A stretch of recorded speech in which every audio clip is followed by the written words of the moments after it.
Alright, let's talk about bebop stuff, cool bebop stuff, all about starting to add chromatic stuff into your playing. If you take something like a scale, A flat major, you can start adding all these kind of stuff in. Basically adding a chromatic note, 1, 2, 3, 4, 5, into the 6, to the 6, 7, 1. So instead of 1, 2, 3, 4, 5, 6, 7, 1, you have 1, 2, 3, 4, 5, chromatic note to the 6, 7, 1. Now, obviously, you can start adding other chromatic notes, maybe into the 7. You have. You can also do a chromatic passing note into the 6, back into the 6, and you have this. Back to the 5, into the 3. So we have 1, 2, 3, 4, 5, chromatic note, 6, 7, root, chromatic note to the 7, chromatic note to the 6, chromatic note to the 5, 4, 3, 2, 1.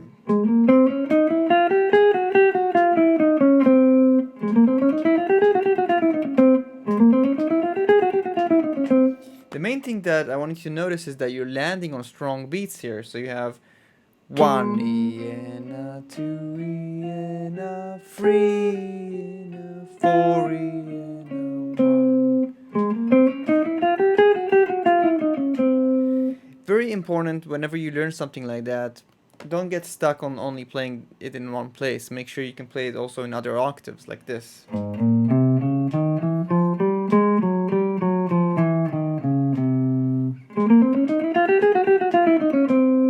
Or even on another set of strings like here.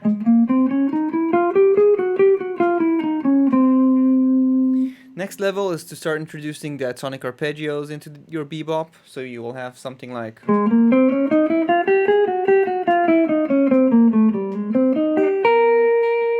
So you can see that this is the root, third, 5, 7, and then the 9. So it's all diatonic thirds of that scale. And then you can maybe create an ending.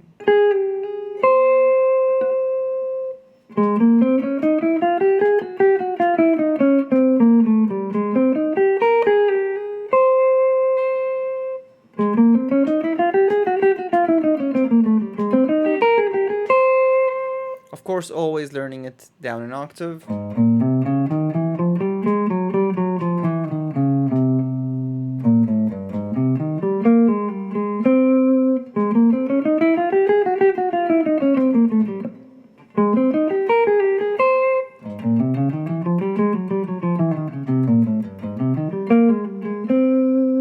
And in different set of strings.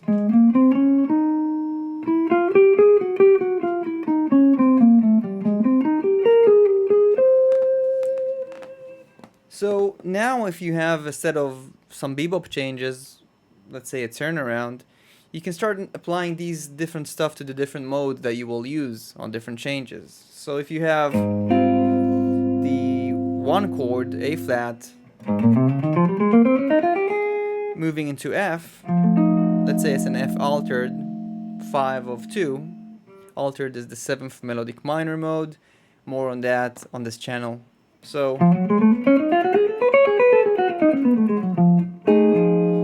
you can create these similar movements. So you can have something like.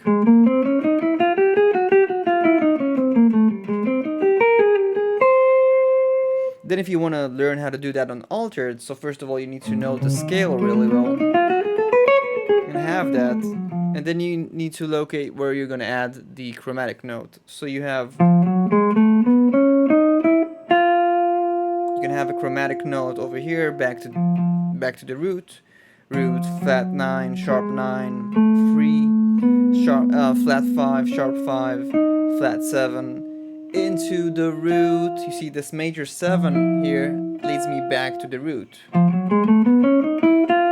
And then I can create maybe an enclosure into the flat 9. And again, use diatonic materials like arpeggios or different thirds that I can create on that scale, for example.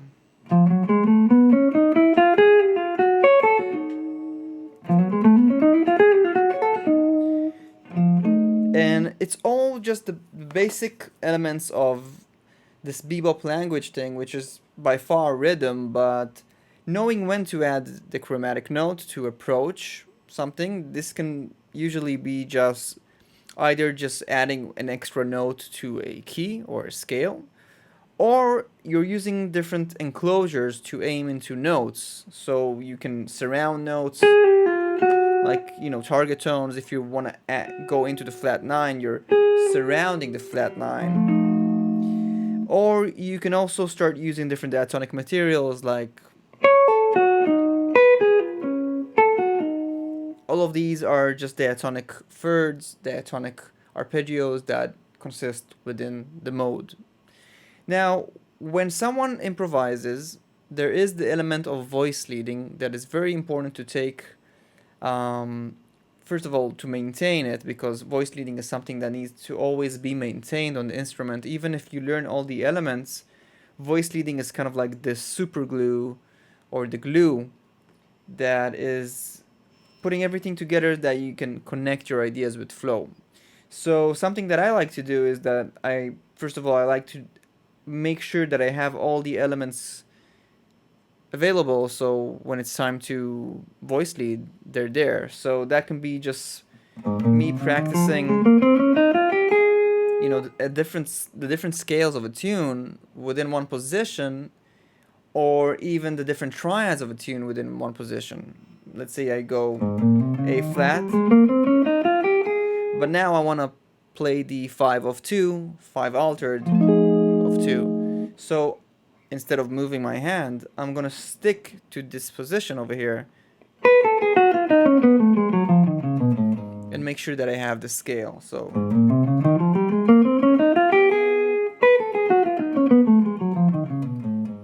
let's say the next chord is B flat, right? So again, let's say it's B flat, so Mixolydian, so just gonna stick around with that one position. So that's something that I do a lot. Let's say I'm working on a new tune, and the tune has a bunch of changes. Like right now I'm working on a new album, and some of the tunes there, I write the tunes and then I figure out how to solo over them. So I need to really make sure that I see all the different materials that I'm going to work with. So when it's time to improvise, the only thing that I'm thinking about is the storyline and the motives and the energy of the solo, rather than like, oh, the materials, Like the worst feeling you get if you improvise is like, wait, I don't know what to play over that chord, or I know what to play over that chord, but for some reason it's not available to me at any time. So it's very important to me personally just to make sure that I can see all the elements. That's exactly why, when I teach on my Galactic Modern Guitar course, or on my website's blog, or in my newsletter, everything that you can find in the link in the description. So I really make sure that people understand that my philosophy is to teach the fundamentals, so you can master the fundamentals, and right away try to associate language to it. So if you're learning a triad, have some material to play with that element. So that element kind of works as kind of a lever of expression, rather than you thinking about too much theory. So you're associating theory with language, and then the third element is just to, I call it, unleash your creativity, meaning to strive to this place where your creativity is not dependent on anything, because you're just experiencing flow, which is the best thing to experience. A lot of guitar players that that reach out to me, usually they can already solo over one chord vamps, or maybe two chords, and when it comes to improvise over a set of changes, they're losing their flow, and then we go right away and we work on mastering the fundamentals, associating language, and unleashing creativity. Back to voice leading is just the best thing you can do to your playing, is practice a bunch of it. So that's more about, like, the mechanics of stuff.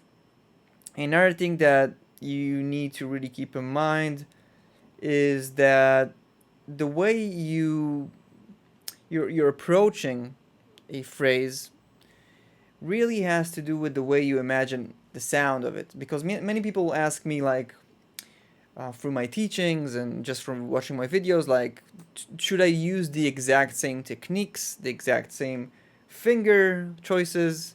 And my answer to that is that it doesn't really matter that much if you're focusing on trying and play everything you play, first of all, from reverse engineering your taste and the way you want something to sound.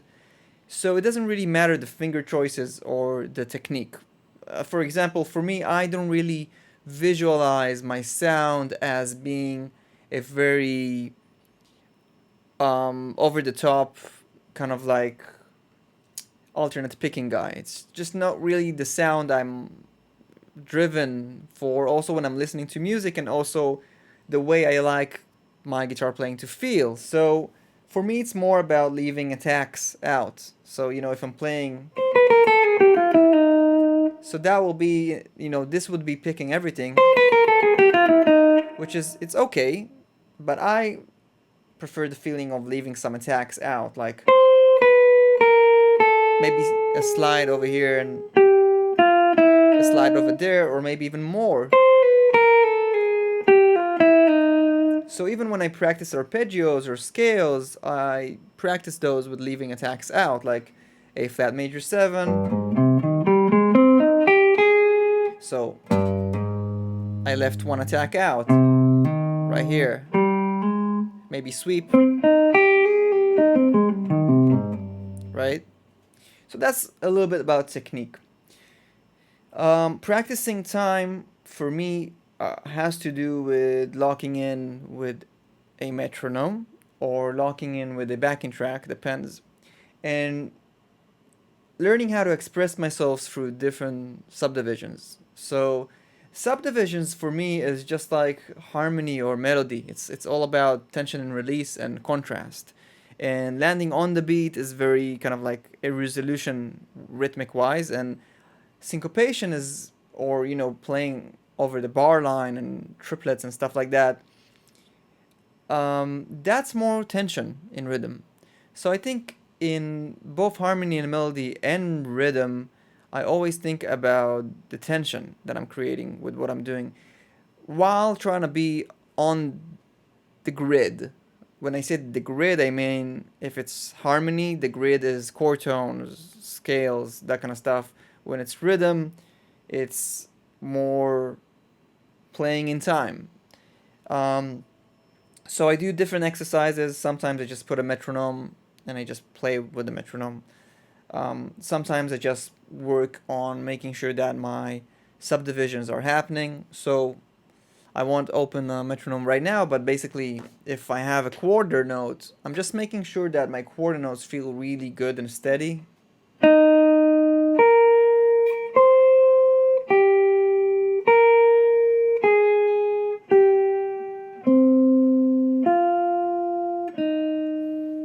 Or maybe just moving from quarter notes to eighth notes. I should probably put a metronome in and demonstrate it that way. But just moving from quarter notes to eighth notes, right? And it just really gives me a feeling of taking control over my playing, basically. So let me pull the metronome over here. I'm just gonna put some quarter notes on 54, I guess.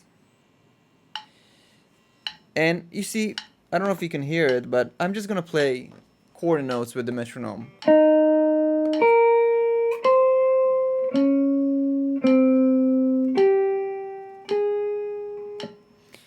It is kind of like feathery quarter notes. It's not like I'm going very choppy about them. I'm kind of like more floating, legato-y, feathery, and in time.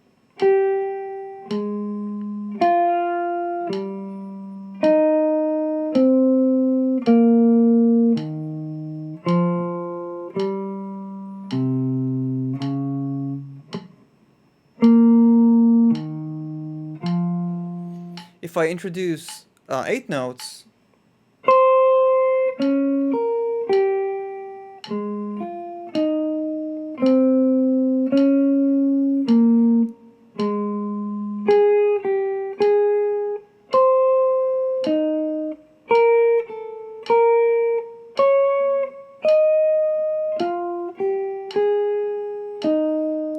so I was kind of like behind the beat there for a second. Now if I introduce triplets with chord notes and 8 notes, quarter notes, 8 notes, triplets,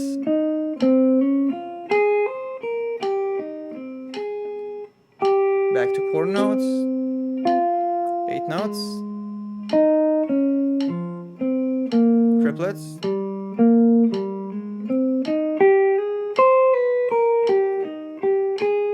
right? And then of course 16th notes, triplets, 8 notes, quarter notes, 8th note, triplets, 16th note. I know, basic, right? Very basic stuff. You can go on and start practicing different rhythms like syncopations. I will probably do more videos about that, and probably I do have some videos about that on YouTube. I publish so much sometimes I forget. But also rhythm, very, very important to work on in some way. It can be transcribing music, and it can be just doing what I just did right now. Some kind of taking care of your rhythm would usually be drastically beneficial to your playing. So these are some stuff that would definitely boost your playing. Start thinking about your scales, but what you can add to your scales, even one note, right? And thinking about the different diatonic intervals that you can create to create some contrast in your playing, so it's not just scales going up and down. For example, diatonic thirds, arpeggios, etc. Working on your rhythm, thinking about how you want your phrasings to sound technique-wise, and kind of like reverse engineering into that sound. If you don't know what sound you're going for, your biggest clues are in the music you enjoy listening to. This is at least my experience. So if you want to dive really deep, check out my website, weissguitar.com. I go even way deeper with tabs, notation, exercises. Check out my Galactic Modern Guitar course in the description of this video. Stay tuned, and I'll see you in the next video.